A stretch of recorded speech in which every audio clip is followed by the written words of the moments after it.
இன்று 11/12/2023 மதுரை மேற்கு தொகுதிக்குட்பட்ட வார்டு 63 பல்லாவரம் மெயின் ரோட்டில் கழிவுநீர் தொட்டியில் அடைப்பு ஏற்பட்டு அனைத்து கழிவுநீர்களும் அதிகப்படியாக வெளியேறி மாணவர்கள் குழந்தைகள் ஸ்கூலுக்கு செல்ல பெண்கள் அலுவலகங்களுக்கு செல்ல மிகவும் தவித்துக் கொண்டிருப்பதாகவும் தகவல் தெரிவித்தனர். இதை நேரில் சென்று பார்வையிட்டு உடனடியாக தகுந்த அதிகாரிகளின் கவனத்திற்கு எடுத்து சென்று 1 மணி நேரத்தில் தகுந்த ஊழியர்களை அனுப்பி எங்களுக்கு சரி செய்து கொடுத்த மல்லிகா மேடம் அவர்களுக்கு மதுரை மாநகர சுற்றுச்சூழல் அணி சார்பாக மனமார்ந்த நன்றிகள்.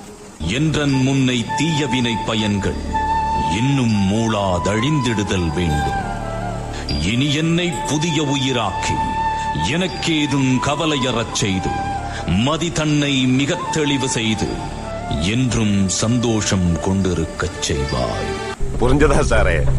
நம்ம பாக்குறத வேலை நம்ம கரெக்டா பார்த்தா தானே நமக்காக வேலை பாக்குறோம், அவனோட வேலை கரெக்டா பார்க்கும். சத்தியமா சொல்றேன் சாரு, நான் இது சும்மா ஹாபிக்காக பண்ணல, 100% ப்ரொஃபஷனல்.